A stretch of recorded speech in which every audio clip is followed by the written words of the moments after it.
What's up, movie fans? Guys, we recently got a new installment in the Ghostbusters film series, Ghostbusters Frozen Empire. This movie is a direct sequel to Ghostbusters Afterlife from 2021, and that's a movie that I enjoyed. I like the Ghostbusters film series, so I was pretty excited for this movie. And what's really cool about this movie is the fact that this movie basically feels like one massive crossover between the kid Ghostbusters from Ghostbusters Afterlife and the original Ghostbusters. The original Ghostbusters were in Ghostbusters Afterlife, but they only really showed up at the end. In this movie, they are there throughout the entire movie, so that was pretty exciting. So yeah, I was excited for this movie, so now we're going to get into my full review of the movie with everything I liked about it, everything I disliked, and then my final score as always. Starting with everything I liked about Ghostbusters Frozen Empire.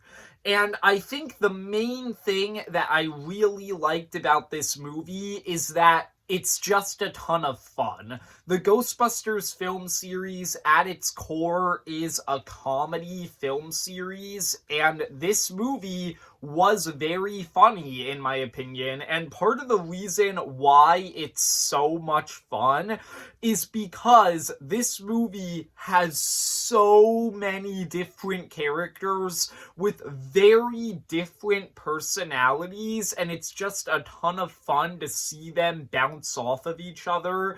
Getting into some of the characters in this movie, it was really cool to see the original Ghostbusters get so much time to shine here. I will say I was a little bit disappointed with how much screen time Peter Venkman had. He really didn't do a lot in this movie. He was fun in the scenes that he was in because it's Bill Murray, and Bill Murray is just really witty and fun. But he isn't really in the movie a lot, and in the scenes that he's in, it kind of just feels like the movie's going like, hey look, it's Bill Murray. Aren't you happy he's in the movie? And that's really it. He doesn't actually matter that much to this story. But the other two original Ghostbusters who are in this movie, Ray and Winston, actually get a lot to do. They are crucial parts of this movie's plot, and it's a lot of fun to see them again. They feel like the same characters they were 40 years ago, and it's just really fun to see them get to play those characters again, and to see them get to interact with this new generation of Ghostbusters. All of that was just really cool. Speaking of the new generation, getting into the new Ghostbusters from Afterlife and this movie, I thought that they were all really great here. Phoebe Spangler was the standout of Ghostbusters Afterlife. She's basically just this mini version of Egon Spangler who has the same type of personality and weird quirks, and I thought that she was a lot of fun in Afterlife, and she's still a lot of fun here. She also has a pretty compelling character arc in this movie about her basically grappling with the fact that while she wants to be a Ghostbuster, she's still a child and she still has a lot to learn, and I thought that that was a pretty interesting arc for her to have. I enjoyed the character of Podcast in the first movie. He was a lot of fun. He's back here. He's fun again. I didn't really care that much for Phoebe's brother, Trevor, in the first movie, but he did get a lot more to do in this one. He has an entire subplot with Slimer that I thought was pretty fun. So yeah, this movie improved on him a little bit. I thought that the fourth Ghostbuster of the child ones, Penny,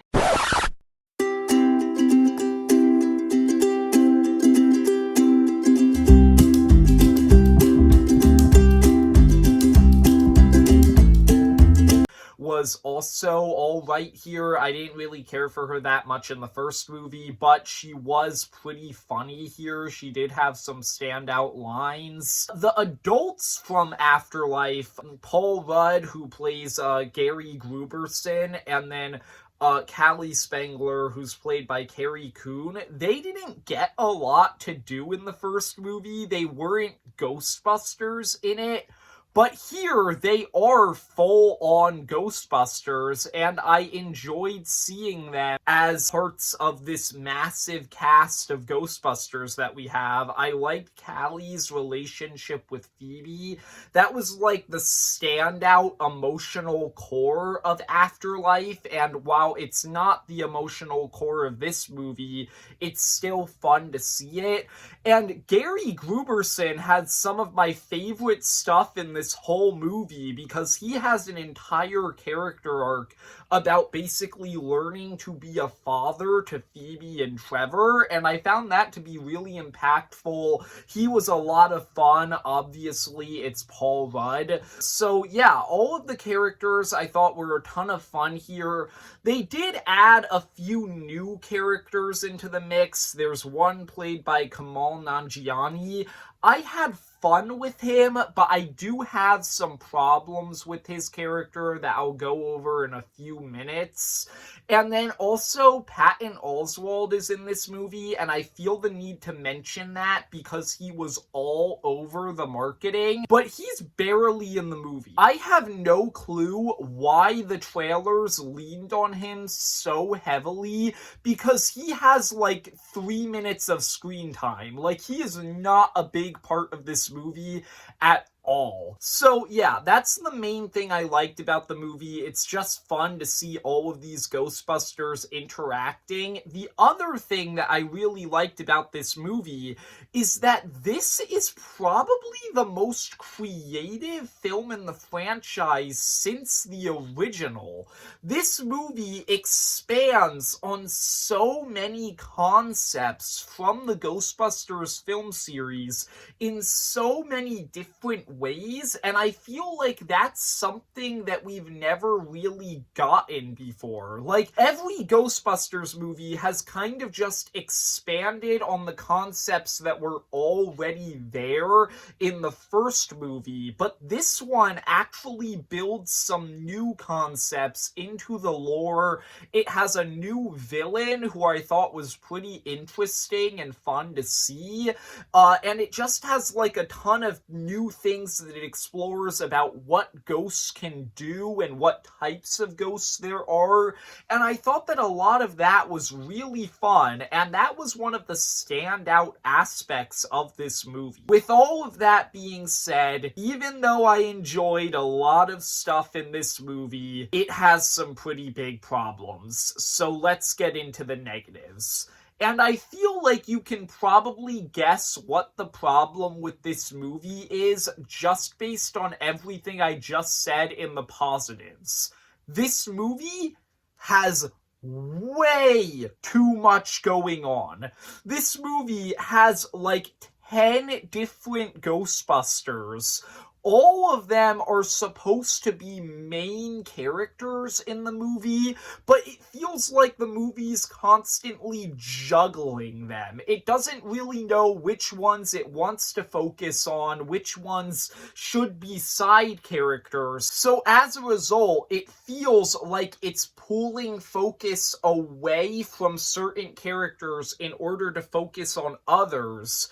And as a result, throughout the movie, I felt like the plot just had so many elements that it needed to cut or develop more. There's so many underdeveloped or rushed plot lines. There's so many elements of the lore in this movie that feel like they're super rushed by.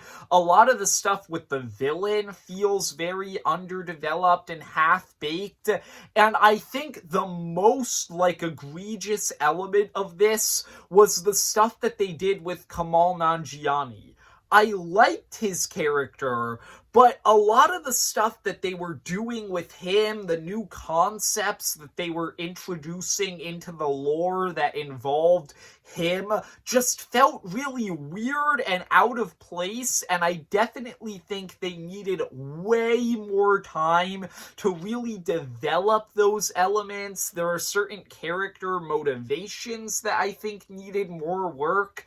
Like, there's just a lot of stuff going on in this movie, and I enjoy all of the characters, I enjoy all of the concepts, but it's so much stuff happening that I feel like they needed to kind of pick and choose which ones they actually wanted to explore in this movie and which ones maybe could have been saved for a sequel later down the line. That's really my overall thoughts on Ghostbusters Frozen Empire. It's not a bad movie. I did really enjoy it. I would recommend it to Ghostbusters fans. Like, this is a great movie if you're a Ghostbusters fan, and I would recommend seeing it, but it is a very flawed movie, and I definitely think the story and the script needed a little bit more work. So yeah, not bad, but not great either. I'd give it a 6 out of 10. There you go. Those are my thoughts on Ghostbusters Frozen Empire. I hope you enjoyed. If you did, leave a like and subscribe. Comment down below, what do you think of Ghostbusters Frozen Empire if you've seen it, and see if movie fans